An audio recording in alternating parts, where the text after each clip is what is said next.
अगर आपका बर्थडे अगस्त 17 को आता है तो अपना जन्मदिन शेयर करते हो Robert De Niro, Sean Penn, Daler Mehndi, Anita Hasnandani और उसके साथ साथ ही लिल पम्प एंड द किड लरोय के साथ भी। ऑफ कोर्स ये लोग काफ़ी ज़्यादा फेमस भी हैं और फेमस होने की वजह से इनकी लाइफ में बहुत कुछ होता रहता है। लेकिन हमारे जो एवरेज अगस्त 17 बॉर्न होते हैं उनका नेचर बहुत डिफरेंट होता है। दरअसल ये लोग हमेशा कोशिश करते हैं कि जो भी करें हमेशा फेयर एंड स्क्वायर करें और एक खास तरीके से करें। ये कोई भी उल्टे तरीकों से पैसे नहीं कमाना चाहते, उल्टे तरीकों से नाम नहीं कमाना चाहते, उल्टे तरीकों से न्यूज़ में नहीं आना चाहते हैं। वो चाहते हैं कि जो भी करें अच्छे से करें। अगर कोई उन्हें नहीं भी देख रहा होता है तो भी ये सारा काम अच्छे से ही करते हैं। अगर स्टूडेंट हैं क्लास में और इनको मालूम है कि चीटिंग का इनके पास मौका है और चीटिंग करके ये पास हो जाएंगे, तो ये कहेंगे कि मैं अपनी मेहनत से फेल हो जाऊं वो बेटर है, लेकिन दूसरे का यू नो पेपर देख के चीटिंग करके मैं पास नहीं होना चाहता। तो इस तरह की चीज़ें इनके दिमाग में हमेशा अफिक्स्ड रहती हैं कहीं ना कहीं, और ये चाहते हैं कि दुनिया को ये बताएं या दिखाएं कि सही तरीके से जिया जा सकता है। सो ये फेयर एंड स्क्वायर वाली जो चीज़ होती है इनके दिमाग में बचपन से ही बैठी हुई होती है। ऐसे में अक्सर ये रामायण की तरफ और भगवान राम की तरफ बहुत अट्रैक्ट होते हैं। भगवान राम में उन्हें एक परफेक्ट आइडियल एग्जाम्पल दिखता है कि उन्हें अपनी ज़िंदगी कैसे जीनी चाहिए, खासतौर पे लड़कों को। और उसके बाद ऐसा नहीं कि राम राम जपना शुरू कर देंगे, बिल्कुल नहीं। इनफैक्ट ये मर्यादा पुरुषोत्तम भगवान श्री राम को अपने जीवन में उतारने की कोशिश करते हैं। तो ये देखते हैं कि भगवान राम अगर अपने माँ बाप की कहानी सुनते थे, ये कहते हैं कि भगवान राम अपने माता पिता के सुनते थे तो मुझे भी सुनना चाहिए, वो ऐसे जीते थे तो मुझे ऐसे जीना चाहिए, उनका ऐसा सोच विचार था तो मुझे ऐसे ही रहना चाहिए। ये चीज़ें हमेशा इनके दिमाग में चल रही होती हैं। और ये होता इसीलिए है, ये जो अट्रैक्शन है भगवान राम की तरफ ये इसीलिए होता है बिकॉज उनका माइंड ऑलरेडी ही ऐसा होता है। तो भगवान राम में उन्हें वो आइडियल नज़र आ जाता है कि ज़िंदगी जीने का सही तरीका क्या है और कैसा हो सकता है। So this is what they are like. जब भी इनकी ज़िंदगी में इन्हें कोई काम करना पड़ता है जो इन्हें लगता है कि फेयर एंड स्क्वायर नहीं हो रहा है, सही तरीके से नहीं हो रहा है, इन दैट केस ये अपना 100% कभी कर ही नहीं पाते। अगर ज़बरदस्ती इनसे काम करवाया भी जाए, इन दैट केस इनको महसूस होता है कि दे जस्ट फील बैड। अंदर ही अंदर से ये घुटते चले जाते हैं बिकॉज उन्हें लगता है कि इन्होंने कुछ बहुत गलत कर दिया। इनके दिमाग में गुड और ईविल की बड़ी एक स्ट्रेट और सिंपल परिभाषा होती है, यानी दुनिया या तो अच्छी होती है या ख़राब होती है, या ब्लैक होती है या वाइट होती है, या अच्छे लोग होते हैं या ख़राब लोग होते हैं, अच्छे काम होते हैं और ख़राब काम होते हैं। तो अगर इन्हें ज़बरदस्ती वो काम करना पड़े जो ख़राब है, जो वाइट नहीं है, जो ब्लैक भी नहीं है, ग्रे भी है, तो भी ये अंदर से ना अपने आप को बहुत ज़्यादा घुटा हुआ महसूस करते हैं। इन्हें लगता है कि इन्होंने कुछ बहुत बुरा कर दिया है और अब इन्हें बचाने वाला कोई नहीं है। तो यूजुअली होता क्या है, उन्हें यहाँ पर एंगेज अगर ज़बरदस्ती करना पड़ भी रहा है किसी ऐसे काम में जो उनका दिल इजाज़त नहीं देता, तो फिर वो वहाँ पर मंदिरों में जाकर घंटियाँ ज़्यादा बजाने लगते हैं, क्योंकि उनको लगता है कि उन्हें सारा कुछ बैलेंस कर देना चाहिए। यहाँ पर उन्हें मजबूरी में अगर ऐसा काम करना पड़ रहा है तो कुछ ना कुछ तो ऐसा करना चाहिए जिससे सारा मामला बैलेंस में हो जाए। भगवान या कोई भी हायर पावर है या मेरा जो अपना ज़मीर है वो मुझसे ये ना कह दे कि तूने कुछ गलत किया है and you are a bad person. तो हमेशा ही इनके दिमाग में ये चलता रहता है। और आप नोट करना, कभी भी आपको डिप्रेस्ड, परेशान, दुखी दिखेंगे, इसकी वजह मोस्टली यही होती है कि इन्हें लगता है कि चीज़ ठीक नहीं हुई, सही नहीं हुई या सही तरीके से नहीं हुई। अगर आप इनके साथ मान लीजिए फुटबॉल खेल रहे हैं तो इनको पेनल्टी का चांस मिला और किसी फाउल की वजह से या किसी भी और वजह से इनका गोल हो गया, तो भी ये उस गोल को मानने से इनकार कर देंगे, कहते हैं जी मैं नहीं मानता, क्योंकि ये फेयर एंड स्क्वायर नहीं है। ऐसा नहीं है कि वो आपसे जीतना नहीं चाहते, जीतना पूरा चाहते हैं, कंपेटिटिव पूरे हैं, अपनी तरफ से 100% देंगे भी और आपको 100% हराने के लिए पूरी कोशिश करेंगे। लेकिन अगर उन्हें लगता है कि ये फेयर नहीं है, अनफेयर है, फिर वो उसमें एंगेज नहीं करते। तो ये इनके अंदर होता है। जैसे आपने देखा होगा कई बार स्टोरीज में कहते हैं कि मैं निहत्थे दुश्मन पर हाथ नहीं उठाता। हम तो बोलते रहते हैं कि भाई मार दे खत्म कर उसको वरना दोबारा आके तुझे कुछ कर देगा। लेकिन हमारा हीरो कहता है कि नहीं, मैं निहत्थे दुश्मन पर हाथ नहीं उठाऊंगा, और वो अपनी एक एक्स्ट्रा तलवार लाके अपने दुश्मन के आगे डाल देता है कि अगर तुम्हें मुझसे लड़ना है तो फेयर एंड स्क्वायर लड़ो, मैं तुम्हें फेयर एंड स्क्वायर ही हराऊंगा। तो ये एक जिद होती है इनके दिमाग में कि जो भी करूंगा ऐसे ही करूंगा, और जब इन्हें ज़बरदस्ती किसी और तरीक़ों से काम करना पड़ता है तो उन्हें अच्छा नहीं लगता। बहुत बार बचपन में इसी वजह से ये काफ़ी ट्रॉमेटाइज हो जाते हैं, क्योंकि पेरेंट्स कहते हैं कि नहीं ऐसा करो, वैसा नहीं करो, और इन्हें लगता है कि नहीं ये सही नहीं है, ये गलत है। अब ज़बरदस्ती करना पड़ता है क्योंकि भाई बच्चे हैं आफ्टर ऑल, तो पेरेंट्स की तो माननी ही पड़ेगी। तो इस वजह से ना कहीं इनका जो परसेप्शन है वो बचपन में ही थोड़ा स्क्यू हो जाता है और थोड़ा बहुत उनको ट्रॉमा महसूस होता है। ये डरते हैं, घबराते हैं किसी भी चीज़ को 100% करने से। या फिर अगर लड़के होंगे और इनका लियो, सजिटेरियस या एरीज असेंडेंट होगा, उस मामले में आपको काफ़ी रिबेलियस भी मिल सकते हैं, यानी ये पूरी तरीके से अपने पेरेंट्स के खिलाफ विद्रोह चला देंगे और कहेंगे कि मैं जैसे जीना चाहता हूँ मैं वैसे ही जीऊँगा, regardless of the consequences. Consequences फिर क्या हैं, अच्छे हैं, ख़राब हैं, उन्हें फ़र्क नहीं पड़ता। वो अपने उसूलों के हिसाब से, अपने स्टाइल के हिसाब से ही जीना चाहते हैं। जो लोग ऐसा नहीं कर पाते, एज आई सेड, चंद्रमा कमज़ोर है कुंडली में, लग्न भी कमज़ोर है, इन दैट केस वो लोग क्या करते हैं, वो पीछे रह जाते हैं, कहीं ना कहीं घुटते रह जाते हैं, बार बार आगे नहीं बढ़ पाते। और फिर एक घुटन भरी ज़िंदगी जहाँ पे बार बार उन्हें यही महसूस होता है कुछ ठीक नहीं है, कुछ ठीक नहीं है, वो होता है। क्या ठीक नहीं है वो पिन पॉइंट कभी नहीं कर पाएंगे। घर परिवार है, शादी है, बच्चे हैं, सब कुछ है, पर अंदर से उन्हें घुटन होती है।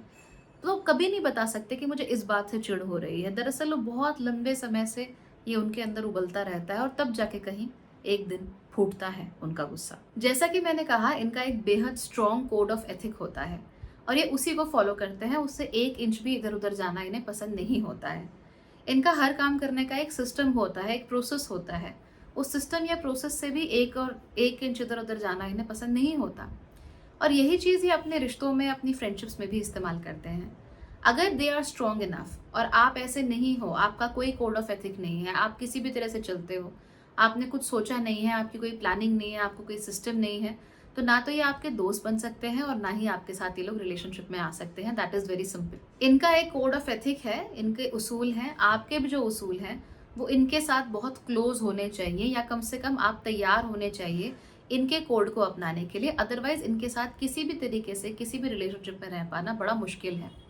जैसे कि उन्हें लगता है कि अगर कोई मान लीजिए बिरयानी बन रही है, तो बिरयानी बनाने का एक तरीका है, एक प्रोसेस है, वो हमेशा उस तरीके को, उस प्रोसेस को फॉलो करेंगे। अगर आप नहीं करोगे तो उन्हें इस बात से सख्त चिढ़ होगी, बड़ी परेशानी होगी और फिर वही घुटन इन्हें अंदर से महसूस होने लगती है।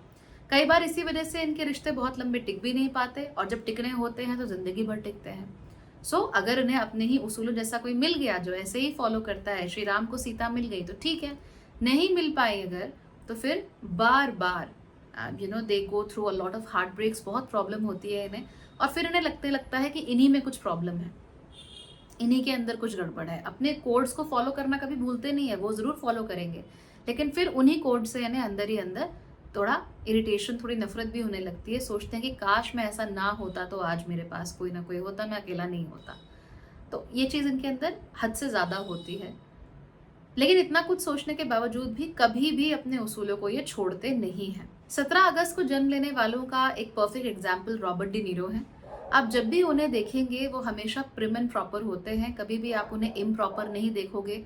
Hair is always right and he looks extremely good in tailored suits. तो स्ट्रेट लाइंस के साथ जो टेलर्ड सूट्स होते हैं, Robert De Niro looks extremely good in them. And August 17 को अगर आपका जन्म हुआ है तो आप भी अगर टेलर्ड कपड़े पहनते हो, फिटेड कपड़े पहनते हो, तो आप पे बहुत अच्छा लगता है। बाल भी आपके वाइल्ड नहीं होते, प्रिम एंड प्रॉपर होते हैं, तो आपको अच्छा लगता है। तो अगर अभी अब तक आपने ये सब चीज़ें एक्सप्लोर करना शुरू नहीं किया है तो एक्सप्लोर करो, आपको रियलाइज होगा that this is what you actually like in life. Robert De Nero की एक मूवी है द इंटर्न, उसमें उन्होंने जो किरदार प्ले किया है, आप उसमें 17 अगस्त वाले व्यक्ति की झलक आराम से देख सकते हो, क्योंकि वो जो भी करते हैं बहुत प्रॉपरली करते हैं। राइट, अगली सुबह जब उन्हें ऑफिस जाना है तो रात को ही कपड़े प्रेस हो जाएंगे, जगह पर होंगे, जूते उनके अच्छे से रख दिए गए होंगे उनके कपड़ों के साथ। So everything is nice and proper और 17 अगस्त वाले ऐसे ही होते हैं। ये लोग अक्सर बहुत हार्ड वर्किंग होते हैं और बहुत स्ट्रांग होते हैं, लेकिन बोरिंग बिल्कुल नहीं होते। सोशलाइज अच्छे से करते हैं, लोगों से बात अच्छे से करते हैं, इनके बहुत सारे अच्छे रिश्ते होते हैं। लोगों के बीच में ये कभी भी अपने आप को ऑड बॉल की तरह महसूस नहीं करते। तो they are very social people also. बहुत फन भी होते हैं ये लोग, बहुत मजा करते हैं, बहुत फन करते हैं। लेकिन अगेन कैसा होना चाहिए, सही तरीके से होना चाहिए। तो अगर शादियों में जा रहे हैं, पार्टियों में जा रहे हैं, सबसे बातचीत होगी, बैठेंगे आराम से, गप्पे मारेंगे, लेकिन किसी की लाइफ में एक्सेसिवली इंटरफेयर नहीं करना, किसी के बारे में गॉसिप नहीं करना, किसी के बारे में उल्टा सीधा नहीं बोलना, खराब नहीं बोलना, ये सब इनके अगेन उसूल होते हैं, वो उसे फॉलो करते हैं। तो जो भी फन है, जो डिरेंज्ड फन नहीं है, जो पागलों वाला, बेवकूफ़ों वाला फन नहीं है, जो किसी को नीचा दिखाकर या अपनी ज़िंदगी दांव पे लगाकर, ऐसा वाला फन नहीं है। ऐसा इन लोगों को बहुत अच्छा लगता है। और सोशल सेटिंग्स में आप इनकी कंपनी को बहुत ज़्यादा इंजॉय भी करोगे। कमाल की बात यह है कि ये लोग दूसरे लोगों को बहुत अच्छे से समझ भी जाते हैं, तो आपको देखकर लगेगा कि शायद ये नहीं समझते किसी को, but they are actually very intuitive. और ये लोग क्या सोच रहे हैं, उनके दिमाग में क्या चल रहा है, ये बहुत अच्छे से पता लग जाते हैं, बहुत परसेप्टिव होते हैं। एंड इसी वजह से इनके सोशल रिलेशनशिप्स भी अच्छे होते हैं। एंड इसी वजह से जब ये किसी को चुनते हैं लाइफ पार्टनर बनने के लिए या दोस्त बनने के लिए, दे आर एक्सट्रीमली श्योर कि हाँ, मैं जो कर रहा हूँ वो सही कर रहा हूँ। और अगर अंदर से इन्हें आवाज़ नहीं आती है, इन दैट केस फिर ये घुट घुट के ही जीते रहते हैं, अगर ज़बरदस्ती इनके ऊपर कोई चीज़ थोप दी जाती है तो। जितने ये लोग इंडिपेंडेंट होंगे, जितना ये लोग अपनी मर्जी से अपने लिए चीज़ें चुनते हैं, उतना इन लोगों के लिए अच्छा होता है। ये लोग हमेशा जीतना चाहते हैं, जो भी काम करते हैं उनमें बेस्ट होना चाहते हैं, इसीलिए शायद ये सिस्टम्स को इतना फॉलो करते हैं। They want a system for everything because they want the best results. तो ये कभी मत सोचिए कि ये हमेशा they are cog in the wheel, ये लीडर नहीं हो सकते या टॉप पे कुछ नहीं कर सकते। करते हैं ये लोग, इनका नेचर ही ऐसा होता है that they always want to win. They are obviously August borns, तो आप इनसे ये उम्मीद मत कीजिए कि ये जीतना नहीं चाहते। प्लस 17 अगस्त है and they are born with a Saturn number. Top पर होना इन्हें अच्छा लगता है, right? So they understand people and they want to be on top of people. हारना इन्हें बिल्कुल पसंद नहीं है। जब भी ये हारते हैं ये बहुत अपसेट हो जाते हैं, और अगर खास तौर पे ये किसी गलत तरीके से हारे हो, यानी आपने चीटिंग की हो और तब ये हार गए हो, तब तो ये बहुत ज़्यादा अपसेट हो जाते हैं। रिलेशनशिप्स में, खासतौर पे शादी में, ये ज़िंदगी में किसी एक को चुनेंगे और उसके साथ ही पूरी ज़िंदगी रहना प्रेफर करते हैं। लेकिन अपने ही जैसी स्ट्रॉन्ग पर्सनालिटी के साथ ये लोग नहीं टिक सकते, इनका वहाँ टिकना इम्पॉसिबल है। ये किसी ऐसे व्यक्ति के साथ ही टिक सकते हैं जो बहुत कंपैशनेट हो, यानी कि जिसके दिल में बहुत प्रेम हो, बहुत सौहार्द हो, बहुत एम्पैथी हो। ऐसे लोगों के साथ ही ये टिक सकते हैं, क्योंकि ये चाहते हैं कि इनकी गलतियों को माफ़ कर दिया जाए। अब जो लोग खुद ही बहुत स्ट्रांग हो कहेंगे मुझे तुम्हारी ज़रूरत नहीं है, गो टू हेल, उनके साथ कैसे चलेगा? लेकिन जिनमें एक मदरली वार्मथ होती है, उनके साथ फिर ये ज़्यादा अच्छा परफॉर्म करते हैं। उनके साथ इनके रिजल्ट्स हमेशा ज़्यादा अच्छे आते हैं, because they like to be flexible for their partners. जब उन्हें फ्लेक्सिबल पार्टनर्स मिलते हैं तो ये उनके हिसाब से फ्लेक्सिबल होने की कोशिश करते हैं, और जब इन्हें ऐसे पार्टनर मिलते हैं जो खुद ही फ्लेक्सिबल नहीं है, तो उनके साथ भी ये और रिजिड हो जाते हैं। याद रखिए, ऐसा नहीं है कि इनके अंदर सेल्फ सेंटर्डनेस नहीं है, they are pretty self centred. और जेलस भी ये लोग बहुत जल्दी होते हैं। खास तौर पे रिलेशनशिप की शुरुआत में ही आपको थोड़े जेलस और पोजेसिव टाइप के लगेंगे, क्योंकि इन्हें बिल्कुल नहीं पसंद कि आप इनके हो और फिर कोई और आपके आसपास मंडराने की कोशिश करे। ये पूरी दुनिया को बता देना चाहते हैं that you belong to them and only them. और इसी वजह से शुरुआत में इनके अंदर एक जेलस स्ट्रीक आपको नजर आती है। हालांकि if you are compassionate, if you are loving, तो वो समय के साथ साथ अपने आप कम भी हो जाती है। दे डोंट हार्म एनीबडी, वो किसी को नुकसान नहीं पहुंचाएंगे, ना आपको ना दूसरे व्यक्ति को। लेकिन हाँ, जलन की भावना इनके अंदर अच्छी खासी होती है। तो इतना कुछ सही से करने के बावजूद भी कहीं ना कहीं जलन इन्हें परेशान करती है। और यही वजह है कि जिंदगी में हर चीज़ चाहे ये अच्छी करे, कई बार प्यार के मामले में इनको बड़ी समस्या हो जाती है, क्योंकि इनका एक अपना नेचर है, अपना एक स्टाइल है, और वो जो स्टाइल है वो काफ़ी स्ट्रॉन्ग स्टाइल है चीज़ों को करने का। और ज़्यादातर लोग जो हैं स्ट्रॉन्ग स्टाइल के साथ मैच नहीं कर पाते, and then they have a lot of issues.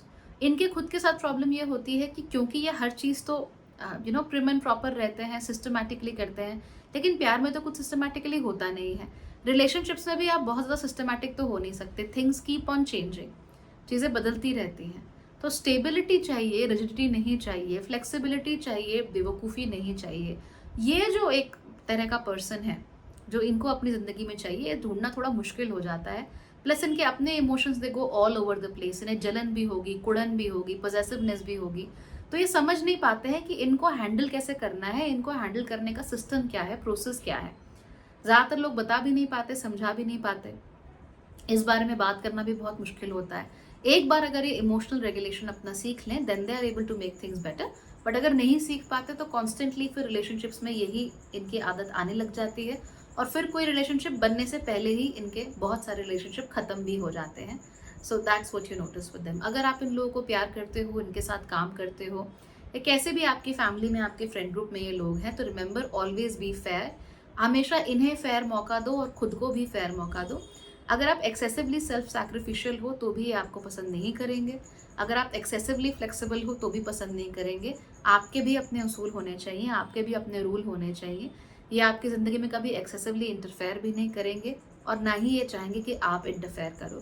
So if you understand those rules, right, you will be happy. और अगर आपका खुद का बर्थडे 17 अगस्त को आता है तो भगवान राम को फॉलो करने की कोशिश करो, आपकी ज़िंदगी अच्छी हो जाएगी। और फॉलो करने का मतलब राम राम जपना नहीं है, राम जैसा बनना है। Good luck.